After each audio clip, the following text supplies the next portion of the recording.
विद्युत रासायनिक सेल। इससे पहले आपने उल्टामीटर के बारे में अध्ययन किया। उल्टामीटर में क्या होता था, आपने उसमें क्या देखा कि क्या करते थे, धारा प्रवाहित, बैटरी से जोड़ते थे उल्टामीटर को और धारा प्रवाहित करते थे, जिसके कारण क्या होता था, उसमें जो विद्युत अपघट्य है उसमें क्या होता था, रासायनिक अभिक्रिया होती थी, मतलब वो अपने आयनों में विभक्त हो जाते थे। ये था। अब इसके आपका अगला जो है टॉपिक है वो क्या है, विद्युत रासायनिक सेल। तो सेल के बारे में तो सभी जानते हैं, सेल बैटरी सभी यूज़ करते हैं कि नहीं, चाहे वो टॉर्च में हो चाहे आपके मोबाइल में हो, प्रत्येक जगह क्या है, बैटरी यूज़ किया जाता है। तो उसी को हम क्या कहते हैं, सेल कहते हैं। तो उसका काम क्या होता है, जैसे हम घरों में जो यूज़ कर रहे हैं, मान लीजिए टॉर्च है, टॉर्च में हम क्या लगाए हैं, सेल लगाए हैं। तो सेल का काम क्या कर रहा है, सेल को डालने का औचित्य क्या है, ताकि हम उससे क्या प्राप्त कर सके, विद्युत धारा प्राप्त कर सके, जिससे टॉर्च ऑन हो सके। ये है। मोबाइल में बैटरी लगाने का क्या औचित्य है, मोबाइल किससे चालू होगा, बैटरी से ही चालू होगा ना, उसके कारण धारा प्रवाहित होगी। तो ये मतलब क्या है, सेल का काम क्या कर रहा है, सेल क्या काम कर रहा है, मेन धारा प्रोवाइड कर रहा है कि नहीं हमको। तो इसकी परिभाषा क्या हो गई विद्युत रासायनिक सेल की, विद्युत रासायनिक सेल की परिभाषा क्या हो गई, एक ऐसी शक्ति जिसके द्वारा क्या किया जाता है, रासायनिक अभिक्रिया के द्वारा क्या प्राप्त किया जाता है, विद्युत ऊर्जा प्राप्त किया जाता है। ऐसी युक्ति को क्या कहते हैं, विद्युत रासायनिक सेल कहते हैं। ठीक है, मतलब रासायनिक ऊर्जा को किस में कन्वर्ट किया जाता है, विद्युत ऊर्जा में कन्वर्ट किया जाता है। यही है विद्युत रासायनिक सेल। तो ये भी दो प्रकार के होते हैं आपका, एक है प्राथमिक सेल और दूसरा है आपका द्वितीयक सेल। पहला है आपका प्राथमिक,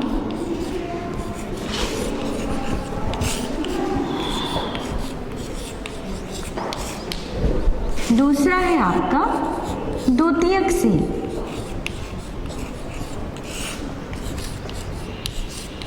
द्वितीयक सेल, पहला आपका हो गया प्राथमिक सेल और दूसरा द्वितीयक सेल। तो पहले देखते हैं हम प्राथमिक सेल किसे कहते हैं। तो प्राथमिक सेल का मतलब होता है, यह इसमें जो होने वाली अभिक्रिया है, इस सेल में जो होने वाली अभिक्रिया है वो क्या होगी, अनुत्क्रमणी होगी। क्या होगी, अनुत्क्रमणी। मतलब एक बार यदि रासायनिक ऊर्जा जो विद्युत ऊर्जा में कन्वर्ट हो गई, उसके बाद क्या है, अगर पूरा प्रोसेस कंप्लीट हो गया है, मतलब पूरा पदार्थ यूज हो चुका है, रासायनिक अभिक्रिया में भाग ले चुका है, तो उसके बाद फिर से उसको हम विद्युत ऊर्जा प्राप्त नहीं कर सकते। मतलब एक बार ये प्रयोग होने के बाद दोबारा इसका हम उपयोग नहीं कर सकते। ऐसे सेल को क्या कहते हैं, प्राथमिक सेल कहते हैं। मतलब एक बार इसके द्वारा विद्युत वाहक बल या विभवांतर उत्पन्न किया गया, तो इसके द्वारा फिर उसके बाद दोबारा यदि हम चाहें कि इसको यूज़ कर लें तो फिर हम नहीं कर सकते। मतलब एक बार ये पूरा क्रियाविधि कंप्लीट होने के बाद, मतलब जितनी ऊर्जा मिलनी थी मिलने के बाद दोबारा हम इसका उपयोग नहीं कर सकते, केवल क्या करते हैं, उसको फिर फेंक देते हैं। तो ये आपका क्या कहलाता है, प्राथमिक सेल कहलाता है।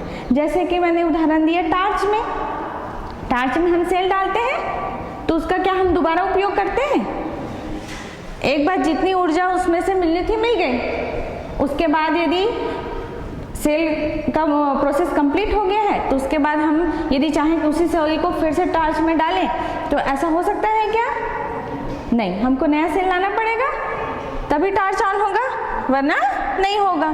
तो हम क्या करते हैं, सेल को फिर फेंक देते हैं, फेंकते हैं कि नहीं। तो ये आपका क्या है, प्राथमिक सेल है। द्वितीयक सेल में क्या होता है, मतलब पहले रासायनिक ऊर्जा आवेशन की क्रिया होती है। मतलब पहले क्या होता है, आवेशन, रासायनिक ऊर्जा विद्युत ऊर्जा के द्वारा क्या किया जाता है, रासायनिक ऊर्जा में कन्वर्ट किया जाता है। मतलब विद्युत ऊर्जा के द्वारा पहले विद्युत अपघटन की अभिक्रिया करवाई जाती है या रासायनिक अभिक्रिया करवाई जाती है, उसके बाद फिर वो हो गया आपका आवेशित हो गया, उसके बाद फिर उससे हम क्या लेते हैं, विद्युत ऊर्जा लेते हैं। जब जिस वक्त भी आपको जरूरत है उस बैटरी का, फिर उसके द्वारा हम क्या कर लेते हैं, विद्युत ऊर्जा लेते हैं। मतलब उसके बाद क्या होता है, विद्युत ऊर्जा किसमें रासायनिक ऊर्जा किसमें कन्वर्ट होती है, आपकी विद्युत ऊर्जा।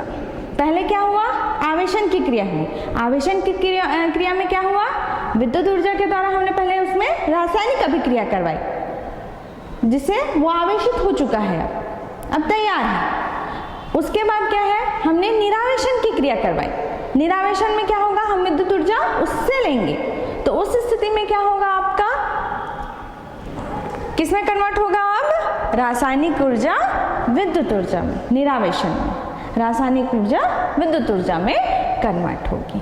तो इस प्रकार से आपका ये कौन सा अभिक्रिया हो गया, आपका उत्क्रमणी प्रक्रिया हो गई। प्राथमिक सेल क्या था आपका, अनुत्क्रमणी प्रक्रिया, और द्वितीयक सेल कैसा है, उत्क्रमणी प्रक्रिया। जैसे आप मोबाइल यूज करते हो, है ना, तो मोबाइल में बैटरी होती है, तो क्या किया जाता है, बैटरी को चार्ज करते हैं तो फिर से तैयार हो जाता है कि फेंक देते हैं। एक बार उसका हो गया, बैटरी लो हो गया, डाउन हो गया, जीरो हो गया, उसके बाद क्या कर दिए, उसको फेंक दिए, ऐसा नहीं होता ना।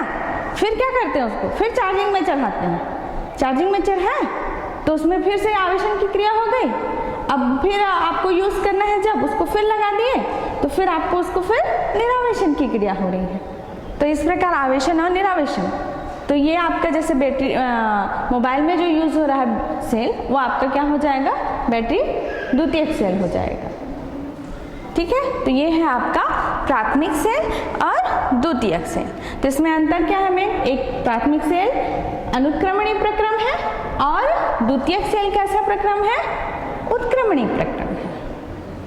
पहले में एक बार निरावेशन के बाद फिर से उसका यूज नहीं कर सकते प्राथमिक में, द्वितीयक में फिर से इसका उपयोग किया जा सकता है। तो ये है आपका प्राथमिक और द्वितीयक सेल। तो इसी अनुसार से दो कैटेगरी में सेल को डिवाइड किया गया है। तो देखते हैं कुछ एग्जाम्पल प्राथमिक और, तो सबसे पहले है प्राथमिक सेल के उदाहरण में है आपका साधारण ओल्टी सेल। सबसे पहला है आपका साधारण ओल्टी सेल।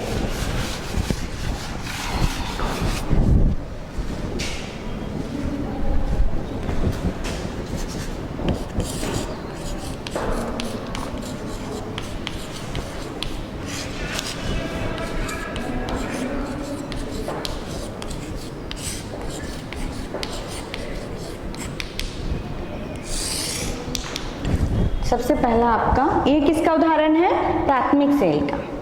तो प्राथमिक सेल में है आपका पहला उदाहरण साधारण ओल्टी सेल। तो साधारण ओल्टी सेल सिंपल सा एक यहाँ पर उसका डायग्राम दिखाया गया है, ये है उसकी संरचना। तो ओल्टी सेल नाम इस किस लिए पड़ा ये देखते हैं। पहले सबसे पहले जो इसका इन्वेंशन है साधारण ओल्टी सेल का, गैल्वेनी ने की थी सबसे पहले, लेकिन उसमें कुछ खराबियां थी, तो उसमें संशोधन किसने किया, ओल्टा नामक वैज्ञानिक ने किया। तो उन्हीं के नाम से फिर इसका क्या पड़ा, ओल्टी सेल। क्या कहा गया, ओल्टी सेल। तो इसमें क्या होता है, इसकी संरचना किस प्रकार की होती है देखते हैं। ये देखिए यहाँ पर एक कांच का बर्तन है, एक पात्र है कांच का। इस कांच के बर्तन में हमने क्या, गंधकम या H2SO4, इसका विलयन डाला है तनु H2SO4 ना। ये इस विलयन को यहाँ डाल दिया गया। इसमें दो रॉड दिख रहे हैं, दो छड़ हैं, दो प्लेट। कौन कौन सा, एक जिंक का प्लेट है और दूसरा आपका कॉपर का प्लेट है। दो प्लेट हो गया। अब इसमें प्रोसेस कैसे होगा ये देखते हैं। ओल्टी सेल में सबसे पहले जो है ये विलयन है, विद्युत अपघट्य यहाँ पर मिलाया गया है H2SO4। इसका क्या होगा, विद्युत अपघटन होगा। तो विद्युत अपघटन होने पर क्या हो जाएगा, H2SO4 किस में कन्वर्ट होगा, आयन के बाद H के प्लस आयन में और सल्फेट के माइनस आयन में, आयनों में विभक्त हो गए। आपका जिंक रॉड को जैसे ही आप क्या करोगे, इस विलयन में डुबोगे तो इसका भी आयनन हो जाता है, जिंक जो है उसका। तो जिंक किस में कन्वर्ट हो जाता है, जिंक के प्लस आयन में कन्वर्ट हो जाता है। 2 इलेक्ट्रॉन दे दिया उसने, और किस में कन्वर्ट हो गया, जिंक के प्लस आयन। तो मान लीजिए एक जिंक कितना 2 इलेक्ट्रॉन दे रहा है, एक जिंक का जो परमाणु है कितने इलेक्ट्रॉन दे रहे हैं, 2 इलेक्ट्रॉन दे रहे हैं। तो कई होंगे इसमें, ये प्रोसेस में भाग लेंगे, तो प्रत्येक क्या देगा, 2-2 इलेक्ट्रॉन देते जाएगा, जिससे जिंक में किसकी अधिकता हो जाएगी, जिंक रॉड में किसकी अधिकता हो जाएगी, इलेक्ट्रॉन की अधिकता हो जाएगी। इलेक्ट्रॉन निकल रहा है ना यहाँ पे, तो क्या हो जाएगा, यहाँ पर इलेक्ट्रॉन की अधिकता हो जाएगी। अब इस इलेक्ट्रॉन की अधिकता होने के कारण इसका जो विभव है विद्युत अपघट्य के विभव से कम हो जाएगा, विद्युत अपघट्य के विभव से कम हो जाएगा। मतलब ये रॉड जो है, ये वाला जिंक रॉड है, वो किसकी तरह कार्य करेगा, आपका कैथोड की तरह कार्य करेगा। कैथोड में क्या होता है, ऋण आवेशित होता है, तो इसमें ऋण आपका इलेक्ट्रॉन जमा हो रहे हैं, तो ये किसकी तरह कार्य करेगा, कैथोड की तरह कार्य करेगा। ये आपका कैथोड बन गया, इसका विभव विद्युत अपघट्य के विभव से कम हो गया। एनोड का विभव अधिक होता है, कैथोड का विभव क्या होता है, कम होता है। अब इसमें आपका जो H के प्लस आयन, H2SO4 क्या है, H प्लस आयन भी दे रहा है, तो H प्लस आयन को क्या करेगा, जो जिंक का प्लस आयन है यहाँ पर जो जमा हुआ है, वो क्या करेगा, दोनों प्लस प्लस है, वो क्या करेगा, इसको इसकी तरफ कॉपर प्लेट की तरफ प्रतिकर्षित करेगा। प्लस प्लस में क्या होता है, प्रतिकर्षण होता है। तो जिंक का प्लस आयन क्या करेगा, H प्लस आयन को इसकी तरफ प्रतिकर्षित करेगा। तो आपका H प्लस आयन जो है वो किस तरफ जाएगा, कॉपर प्लेट की तरफ जाएगा। और कॉपर से इलेक्ट्रॉन, एक आपका जैसे H प्लस आयन है, तो 2 इलेक्ट्रॉन लेके क्या हो जाएंगे, वो H2 में कन्वर्ट हो जाएंगे। मतलब हाइड्रोजन गैस बना लिया, हाइड्रोजन गैस बुलबुले के रूप में बाहर निकल जाएगा आपका, ये हो गया। तो इस प्रकार इस H प्लस आयन ने क्या किया, इस कॉपर से इलेक्ट्रॉन लिया और H2 बना लिया। तो मतलब ये ले रहे हैं उससे, तो क्या हो गया, इसमें कॉपर में इलेक्ट्रॉन की क्या हो गई, कमी हो गई। इसमें तो बढ़ रहा था ना, दे रहा था, ये तो ले रहा है, तो क्या हो गया, इसमें कमी हो गई। इलेक्ट्रॉन की कमी मतलब एक कौन सा प्लेट हो गया, धनावेशित प्लेट हो गया, धनावेशित प्लेट हो गया, मतलब इसका विभव क्या हो गया, विद्युत अपघट्य के विभव से अधिक हो गया। तो ये किसकी तरह आप कार्य करेगा, एनोड की भांति कार्य करेगा, प्लस और ये माइनस। तो ये किस में कन्वर्ट हो गया, एनोड में, और ये किस में कन्वर्ट हो गया, आपका कैथोड में कन्वर्ट हो गया। तो और जो आपका जिंक का प्लस आयन इसका बना था, वो इसका सल्फेट आयन है, यहाँ पे सल्फेट आयन से जिंक का प्लस आयन क्रिया करके क्या बना लेगा, आपका जिंक सल्फेट बना लेगा। ये हो गया, ये इसकी पूरी क्रियाविधि है। तो इस प्रकार क्या हो गया, एक जो कॉपर प्लेट है आपका एनोड में कन्वर्ट हो गया, और आपका जो जिंक प्लेट है वो कैथोड में कन्वर्ट हो गया। तो इनके बीच क्या है, एक का विभव अधिक हो गया, धनावेशित प्लेट का विभव क्या हो गया, अधिक हो गया, और ऋणावेशित प्लेट का विभव क्या हो गया, कम हो गया। तो एक का विभव अधिक और दूसरे का विभव कम, तो क्या हो गया, क्या उत्पन्न हो गया, इसमें विभव में अंतर हुआ ना, यही क्या कहलाता है, विभवांतर कहलाता है। तो विभवांतर उत्पन्न होता है तभी ही धारा प्रवाहित, अगर विभवांतर नहीं है तो धारा प्रवाहित नहीं हो सकती। तो इसमें क्या हो गया, विभवांतर। तो इसी को, इनके बीच जो ये अभी खुला परिपथ है, खुला परिपथ है कि नहीं, तो खुले परिपथ में इनके बीच जो विभवांतर उत्पन्न हो रहा है, इसी को क्या कहते हैं, विद्युत वाहक बल कहते हैं। इसी को क्या कहते हैं, विद्युत वाहक बल कहते हैं।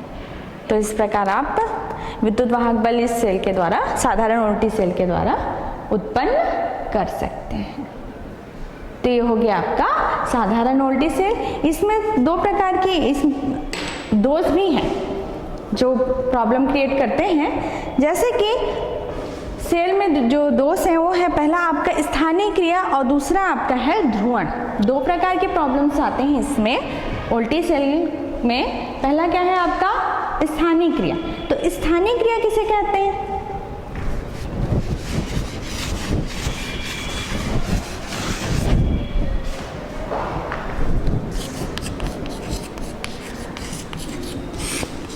स्थानीय क्रिया, ये दो दोष हैं। पहला दोष स्थानीय क्रिया और दूसरा आपका दोष होता है ध्रुवण।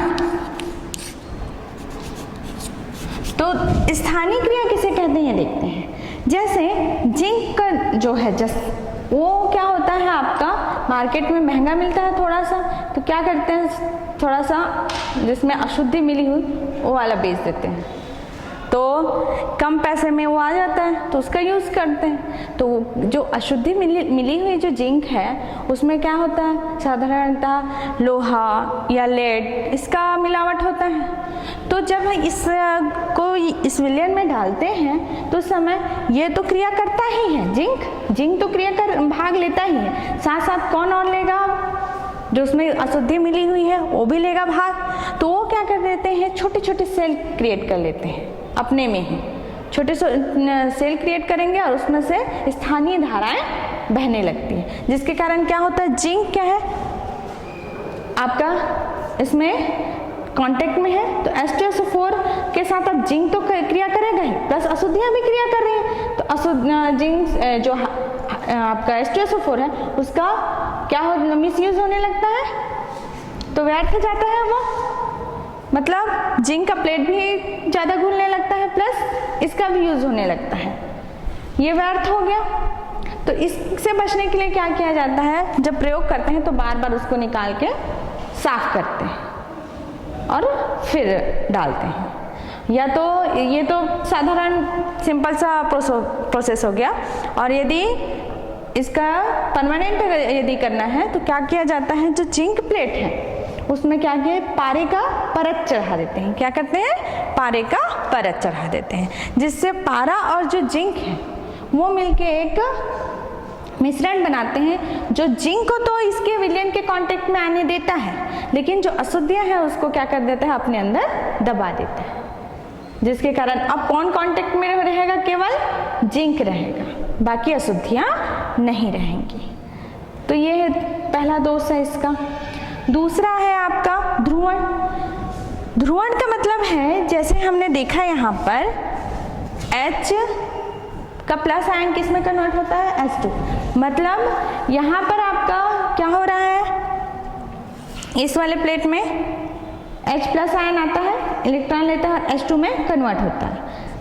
H2 बाहर बुलबुले के रूप में निकलती है, लेकिन क्या होता है, धीरे धीरे जो हाइड्रोजन है ये उतना ज़्यादा बुलबुले के रूप में बाहर नहीं निकल पाती, वो क्या होने लगती है, यहीं जमा होने लगती है, यहाँ पर क्या होने लगती है, जमा होते जाती है। इसी प्रक्रिया को क्या कहते हैं, ध्रुवण कहते हैं। तो इस स्थिति में क्या होगा, आपका जो बाद में इधर से जो H प्लस आयन आएंगे वो इसके कांटेक्ट में आ पाएंगे क्या, इस कॉपर प्लेट के कांटेक्ट में आ पाएंगे, नहीं, धीरे धीरे उसमें कमी आते जाएगी, क्योंकि H2 से वो क्या हो गया, आच्छादित हो गया नहीं।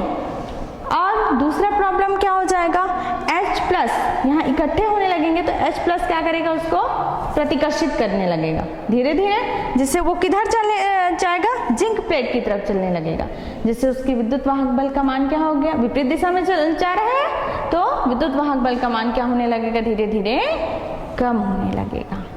तो ये दो प्रकार के दोष हैं जो क्या होते हैं, वोल्टी सेल में देखे जाते हैं। पहला क्या है आपका स्थानीय क्रिया और दूसरा आपका क्या है, तो ये दो प्रकार के दोष हैं इसमें।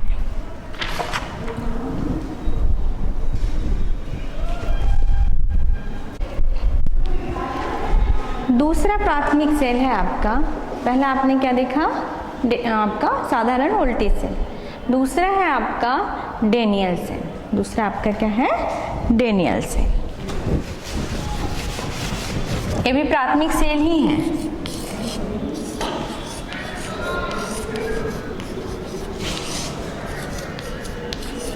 डेनियल सेल,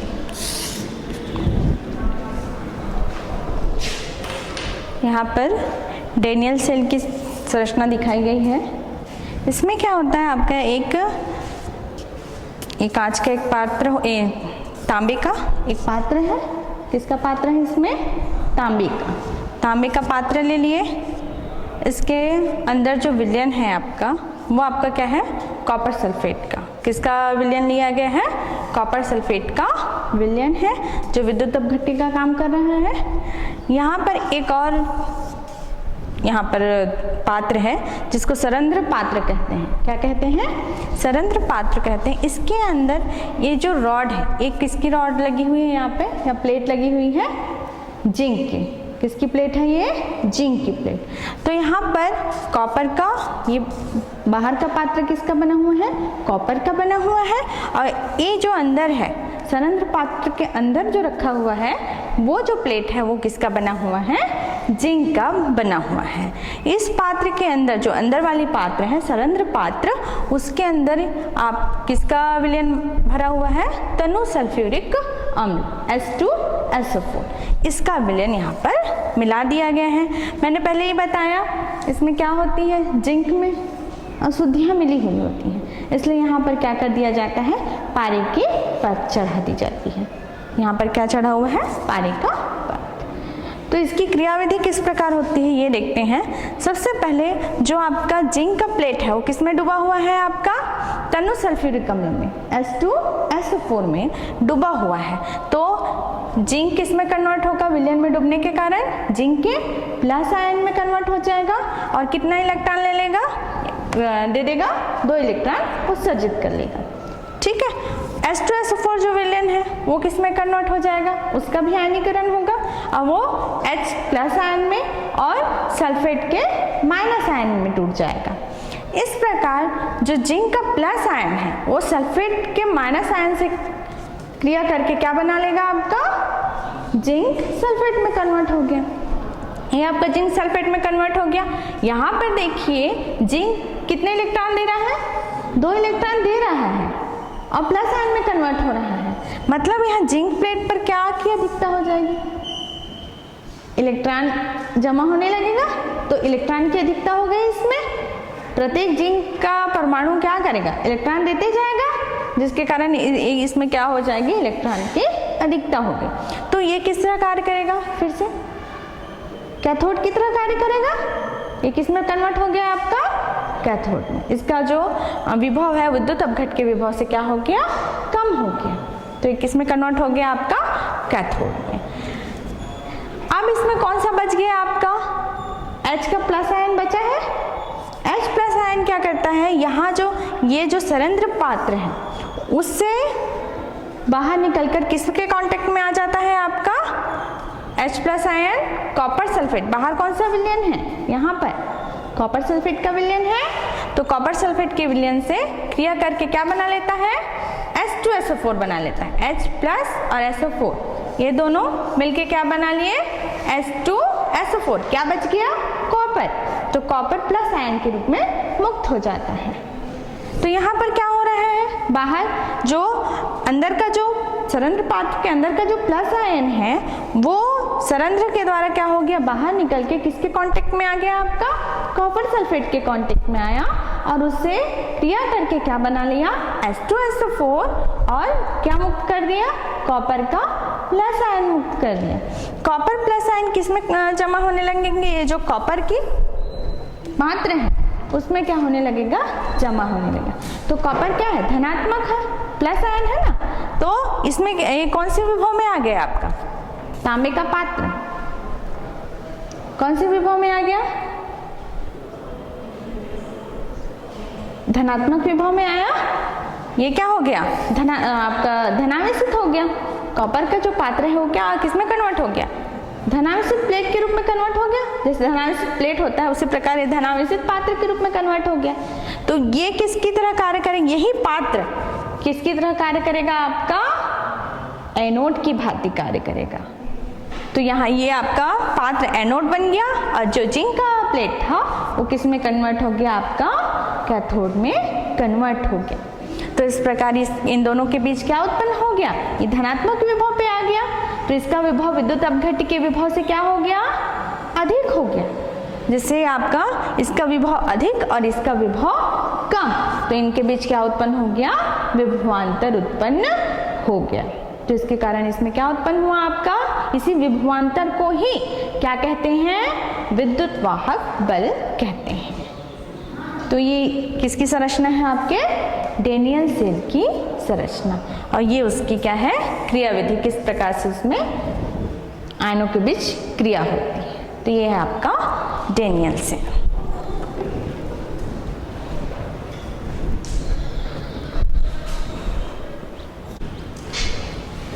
तीसरा आपका है प्राथमिक सेल, लेक्लांसी सेल।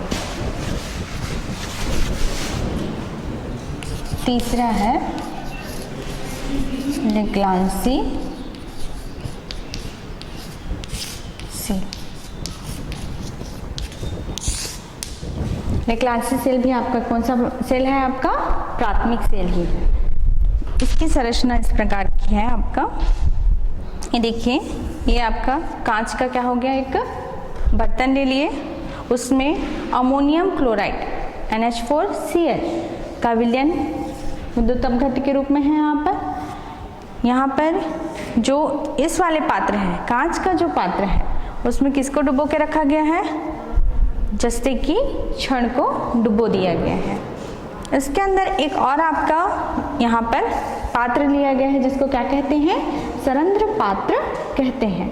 तो सरंध्र पात्र के अंदर यहाँ पर किसकी क्षण ली गई है, आपकी कार्बन की क्षण ली गई है, कार्बन की क्षण है। और सरंध्र पात्र के अंदर मैग्नीज डाइऑक्साइड और कार्बन के कुछ कण मिला दिए गए हैं, प्लस क्या है उसमें मैग्नीज मतलब इन दोनों का मिश्रण, मैग्नीज डाइऑक्साइड प्लस कार्बन का मिश्रण लिया गया है यहाँ पर। ये क्षण किसका है, आपका कार्बन का क्षण है। यहाँ पर जिंक में पारे का लेप लगा दिया गया है ताकि अशुद्धि का प्रभाव ना पड़े। तो ये इसकी संरचना हो गई यहाँ पर। अब देखते हैं इसकी क्रियाविधि किस प्रकार होती है। तो इसमें क्या होता है, सबसे पहले जो जिंक है, ये जिंक रॉड किस में डूबा हुआ है, अमोनियम क्लोराइड के विलयन में डूबा हुआ है। तो जिंक क्या करता है, प्लस आयन में कन्वर्ट हो जाता है। 2 इलेक्ट्रॉन देके किस में कन्वर्ट हो गया, प्लस आयन में। तो यहाँ पर क्या हो गया, इलेक्ट्रॉन की अधिकता हो गई जिंक में, और जिंक प्लस आयन के रूप में कन्वर्ट हो गया।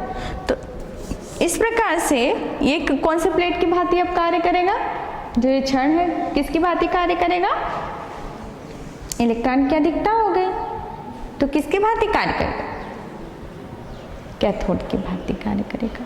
कैथोड बन गया ये, इसका विभव क्या हो गया, विद्युत अपघट्य के विभव से क्या हो गया, कम हो गया। तो ये आपका कैथोड बन गया। तो ये हो गया, जिंक किसमें कन्वर्ट हुआ, जिंक प्लस आयन में, इलेक्ट्रॉन दिया। अब ये विद्युत अपघट्य क्या है, अमोनियम क्लोराइड का है, ये भी टूटेगा आयनों में। तो ये किसमें टूटता है, ammonium chloride, ammonia plus H plus ion और क्लोरीन के माइनस आयन में टूटता है। किसमें टूटेगा, अमोनिया, H प्लस और क्लोरीन का माइनस है। ये अमोनिया गैस है तो ये बाहर निकल जाएगा गैस के रूप में। क्या बचा, H प्लस आयन और क्लोरीन माइनस आयन, ये बच गया। तो जो क्लोरीन ये ऋणावेशित है और जिंक क्या है, धनावेशित। तो ये क्या दोनों मिला के क्या बना लेंगे, जिंक प्लस आयन और क्लोरीन माइनस आयन मिलके क्या बन जाएगा, ये जिंक क्लोराइड बन जाएगा। क्या बन गया, जिंक क्लोराइड। अब कौन अभी बचा हुआ है, H प्लस आयन बचा हुआ है इस विलयन में। इस विलयन में क्या बचा हुआ है, H प्लस आयन। तो H प्लस आयन क्या है, ये आपका जो पात्र है वो सरंध्र पात्र है, तो इससे अंदर प्रवेश कर सकता है H प्लस आयन। तो H प्लस आयन किसमें प्रवेश करेगा, इस सरंध्र पात्र में प्रवेश करेगा। और उसमें क्या मिला हुआ है, सरंध्र पात्र में क्या है, मैग्नीज डाइऑक्साइड है। तो H प्लस जो अंदर प्रवेश करेगा वो किससे क्रिया करेगा, मैग्नीज डाइऑक्साइड से क्रिया कर लेगा। H plus ion manganese dioxide से क्रिया किया और क्या बना लिया, मैग्नीज ट्राइऑक्साइड बना लिया और प्लस H2O बना लिया और इलेक्ट्रॉन मुक्त, धनात्मक इलेक्ट्रॉन, धनावेशित आपका धनावेश मुक्त किया। तो इस प्रकार से क्या हुआ, यहाँ पर किसकी अधिकता हो गई, धनावेश मुक्त हो रहा है, तो धनावेश का यहाँ पर अधिकता हो गई। तो ये कौन सा प्लेट में कन्वर्ट हो गया, कार्बन का जो क्षण है धनात्मक प्लेट में कन्वर्ट हो गया ना। तो ये किसकी भांति कार्य करेगा, अब एनोड की भांति कार्य करेगा।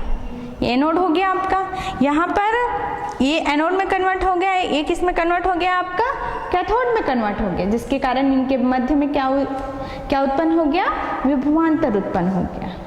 तो अब इससे क्या है, धारा ली जा सकती है। तो ये है आपका लेक्लांसी सेल। यहाँ पर एक बात और ध्यान रखें, मैग्नीज डाइऑक्साइड यहाँ पर लिया गया है क्या, मैग्नीज डाइऑक्साइड। इससे पहले वाले जो साधारण ओल्टी सेल था उसमें दोष था, जिसमें से कौन सा दोष एक था, ध्रुवण का दोष, जिसके कारण H2 मुक्त होता, मतलब H2 का क्या हो जाता था, कवर्ड कर देता था प्लेट को, जिसके कारण क्रिया में क्या है, धीमी हो जाती थी। तो उसी का निवारण करने के लिए यहाँ मैग्नीज डाइऑक्साइड लिया गया है। मैग्नीज डाइऑक्साइड क्या करेगा, मैग्नीज डाइऑक्साइड वो H2 बनने नहीं देगा, वो क्या करेगा, उसको पानी में कन्वर्ट कर देगा। किस में कन्वर्ट कर देगा, पानी में कन्वर्ट कर देगा, जिसके कारण ध्रुवण की क्रिया क्या हो जाएगी, कम हो जाएगी। तो ये आपका क्या हो गया, लेक्लांसी सेल। इसका एक दोष भी है, मतलब इसने मैग्नीज डाइऑक्साइड लिया जरूर है, लेकिन इसको इसमें किस रूप में लिया है, उसने ठोस रूप में लिया है। तो ठोस के रूप में क्या है, क्रिया में जल्दी भाग नहीं लेते, तो क्या हो जाता है, मतलब उतना अधिक हाइड्रोजन जो आयन है उसको पानी में कन्वर्ट नहीं कर पाते। तो ये एक दोष है इसका, ठीक है। और ये इसका ये है कि इसका 1.5 वोल्ट का विभवांतर इसके द्वारा उत्पन्न किया जा सकता है। तो ये आपका क्या है, लेक्लांसी सेल की संरचना और उसकी क्रियाविधि। तो ये है आपके प्राथमिक सेल के कुछ उदाहरण। अभी तक आपने क्या पढ़ा, सेलों के बारे में पढ़ा, जिसमें अभी प्राथमिक और द्वितीयक सेल में कौन सा पढ़ रहे थे, प्राथमिक सेल पढ़ रहे थे। तो आगे अपन एक और उदाहरण देखेंगे नेक्स्ट। धन्यवाद।